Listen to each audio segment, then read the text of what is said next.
Hello brothers and sisters, welcome to our channel.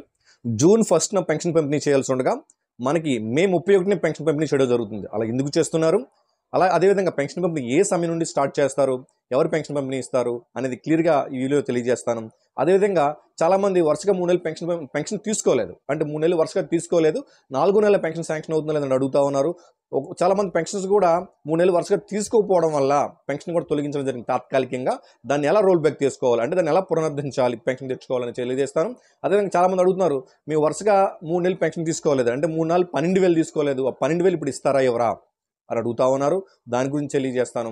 అలాగే spouse pensions కొత్త pensions ఇస్తా ఉన్నారు. రాష్ట్ర వ్యాప్తంగా 89,000 పైబడి కొత్త పెన్షన్స్ ఇవ్వబోతున్నారు. ఆల్రెడీ వెల్ఫేర్స్ వాటిని లాగిన్లో ఏదైతే ఎస్ఎస్ పెన్షన్ లాగిన్లో వాటికి అప్లై చేయడం జరిగింది. వాటికి ఎప్పుడు ఇస్తారని చెప్పి, ఆ కొత్త పెన్షన్ ఎప్పుడు మంజూరు చేస్తారు స్పౌస్ పెన్షన్ అంటే భార్య పెన్షన్, అంటే భర్త పెన్షన్ తీసుకుంటూ చనిపోతే భర్త యొక్క పెన్షన్ భార్యకి ట్రాన్స్ఫర్ చేస్తారు. సో ఆ పెన్షన్స్ ఎప్పుడు శాంక్షన్ చేస్తారు అనేది కూడా వీడియో క్లియర్గా తెలియజేస్తాను. దయచేసి వీడియో లైక్ చేయండి, 10 మందికి ఉపయోగపడుతుంది. కొత్తగా వస్తే సబ్స్క్రైబ్ చేసుకోండి. ఓకే, టాపిక్లో భాగంగా జూన్ 1 ఏ రోజు వచ్చిందండి? ఆదివారం వచ్చింది. సో ఆదివారము మనకి పెన్షన్ పంపిణీ జరగదు. ఎందుకంటే ఆదివారము మనకు ఏదో ఆల్రెడీ సర్క్యులర్ ఉంది పెన్షన్ సంబంధించి. ఏదైనా ఒక పబ్లిక్ హాలిడే ఇస్తే, ఆ హాలిడే 1 తారీఖు పబ్లిక్ హాలిడే ఇస్తే ఒక రోజు ముందుగానే పెన్షన్ పంపిణీ చేస్తామని చెప్పేసి ప్రభుత్వం తెలియజేస్తుంది. అందువల్ల ఒక రోజు ముందుగా అంటే శనివారం ఎప్పుడండి? మే 31. అంటే మే 31 ఉదయం 6:30 గంటల నుండి సచివాలయం స్టాఫ్ ఇంటింటికి వచ్చి పెన్షన్ పంపిణీ చేయడం జరుగుతూ ఉంది. ఓకేనండి. ఇందులో భాగంగానే రేపు అనగా 30వ తారీఖు రేపు బ్యాంక్కి వెళ్ళి వెల్ఫేర్ అసిస్టెంట్స్, వెల్ఫేర్ సెక్రటరీ వాళ్ళు ఎవరైతే ఉన్నారో వాళ్ళు రేపు బ్యాంక్కి వెళ్ళి ఆ పెన్షన్ డ్రా చేసిన అమౌంట్ సచివాలయ సిబ్బంది వైజ్గా వాళ్ళకి అప్పచెప్పేస్తారు. రేపు అప్పచెప్తారు.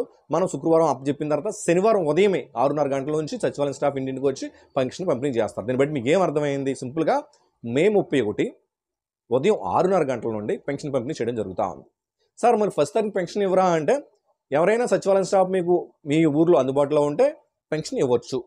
ఎందుకంటే లోకల్గా ఉన్న సచివాలయం స్టాఫ్కి ప్రతి ఒక్కరికి 1 తారీఖున అయితే లాగిన్ అందరికీ ఆయా పెన్షన్లు కనిపిస్తాయి, వాళ్ళకి సంబంధించిన పెన్షన్లు. బట్ రెండో రోజు అంటే 1వ తారీఖు రెండో రోజు ఆ సచివాలయంలో అన్ని పెన్షన్స్ వాళ్ళ లాగిన్లో కనిపిస్తాయి. కాబట్టి మీకు అందుబాటులో సచివాలయం స్టాఫ్ ఎవరైతే ఉన్నారో ఆ పర్టికులర్ సచివాలయంలో వాళ్ళ దగ్గర మీరు పెన్షన్ తీసుకోవచ్చు.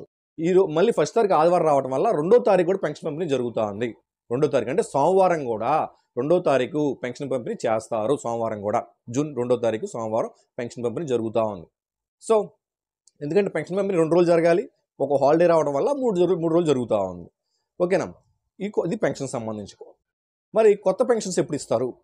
కొత్త పెన్షన్స్ ఎప్పుడు ఇస్తారంటే మనకు ఆల్రెడీ చెప్పారు, జూన్ 12వ తారీఖు మనకి ఏవైతే 89,000 పైబడి కొత్త పెన్షన్స్, ఏవైతే స్పౌస్ పెన్షన్స్, భర్త పెన్షన్ తీసుకుంటా ఉండి ఎన్టీఆర్ భరోసా పెన్షన్ తీసుకుంటా ఉన్నాడు, అనుకోకుండా చనిపోయారు, ఆ యొక్క భర్త పెన్షన్ భార్యకి ట్రాన్స్ఫర్ చేయడం జరిగింది. ఆ పెన్షన్స్ అన్నీ కూడా వెల్ఫేర్ అసిస్టెంట్స్, వెల్ఫేర్ సెక్రటరీ వాళ్ళు యొక్క ఎస్ఎస్ పెన్షన్ లాగిన్లో దాన్ని అప్లోడ్ చేయడం జరిగింది. వాళ్ళగా 89,000 పైబడి పెన్షన్స్ని జూన్ 12వ తారీఖు పంపిణీ చేయబడుతున్నాయి.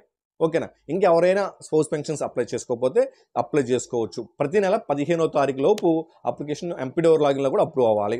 వెల్ఫేర్ అసిస్టెంట్స్ వారు ఎంపీడీఓ గారు అప్రూవ్ అయిన తర్వాత ఆ పెన్షన్స్ నెక్స్ట్ మంత్ శాంక్షన్ అవుతాయి. సో మీరు ప్రతి నెల 15వ తారీఖు లోపు ఆ యొక్క స్పౌస్ పెన్షన్స్ అప్లై చేసుకోవచ్చు. మరి స్పౌస్ పెన్షన్ ఎవరికి అర్హత కలిగి ఉన్నారు అని చెప్పాను ఆల్రెడీ నేను. భర్త పెన్షన్ తీసుకుంటూ ఉండి, ఎన్టీఆర్ భరోసా పెన్షన్ తీసుకుంటూ ఉండి అనుకోకుండా మరణించినట్లయితే అలాంటి పెన్షన్ భార్యకి ట్రాన్స్ఫర్ చేస్తారు. It's clear.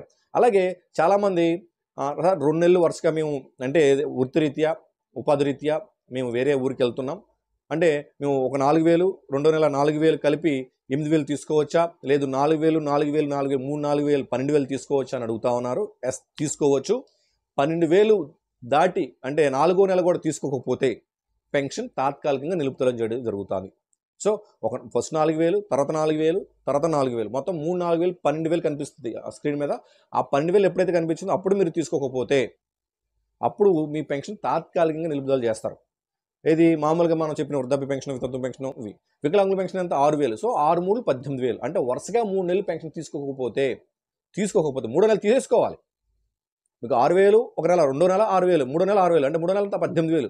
అలా 3 నెలలు 3 6 18,000 3 నెలలు తీసుకోవాలి. 3 నెలలు వరుసగా తీసుకోకపోతే పెన్షన్ తాత్కాలిక నిలుపుదల చేస్తారు. ఒకవేళ దీన్ని మీరు మళ్ళీ పునరుద్ధరించాలి అంటే రీజన్ కావాలి. మీరు ఇందువల్ల వరుస 3 నెలలు పెన్షన్ తీసుకోలేదని చెప్పేసి ఎంపీడీఓ గారు అర్బన్ అయితే మున్సిపల్ కమిషనర్ వారి లాగిన్లో మీరు దాన్ని రోల్ బ్యాక్ పెట్టించాలి. రోల్ బ్యాక్ పెట్టిస్తే నెక్స్ట్ మంత్ శాంక్షన్ అవుతుంది. బట్ సరైన రీజన్ ఉండాలి. 3 నెలలు మీరు ఎందుకు పెన్షన్ తీసుకోలేదు? దీనికి ఎక్కువగా ఆరోగ్యరీత్యా హాస్పిటల్లో ఉన్న వాళ్ళకి ఎగ్జామ్షన్ ఇస్తారు కాబట్టి మీరు కావాలని తీసుకోకపోతే మీకు ఇబ్బంది పడతారు. సో మీరు పెన్షన్ తీసుకోండి రెగ్యులర్గా. నేను చెప్తున్నాను కదా, 3 నెలలు 3 4 12,000 తీసుకోవచ్చు. ఓకేనా? ఆ 3 నెలలు వర్షం 3వ నెలది కూడా మూడో నెల కూడా తీసుకోకపోతే పెన్షన్ నిలుపుదల చేస్తారు. అది 6,000 పెన్షన్ అయినా 4,000 పెన్షన్ అయినా సరే. క్లియర్. దాన్ని ఎలా రోల్ బ్యాక్ చేసుకోవాలో కూడా చెప్పాను నేను. స్పౌస్ పెన్షన్స్ ఎప్పుడు ఇస్తారో చెప్పాను. అలాగే జూన్ 1 ఆదివారం రావడం వల్ల మే 31 పెన్షన్ పంపిణీ ఉదయం 6:30 గంటల నుంచి సచివాలయం స్టాఫ్ పంపిణీ చేస్తారని చెప్పాను. 2వ తారీఖు పంపిణీ చేస్తారా అంటే 2వ తారీఖు కూడా పంపిణీ చేస్తారు. సో ఇంకా డౌట్స్ ఉంటే కామెంట్ చేయండి, ఆన్సర్ చేస్తాను. అందరూ బాగుండి అందరికీ మంచి జరగాలి.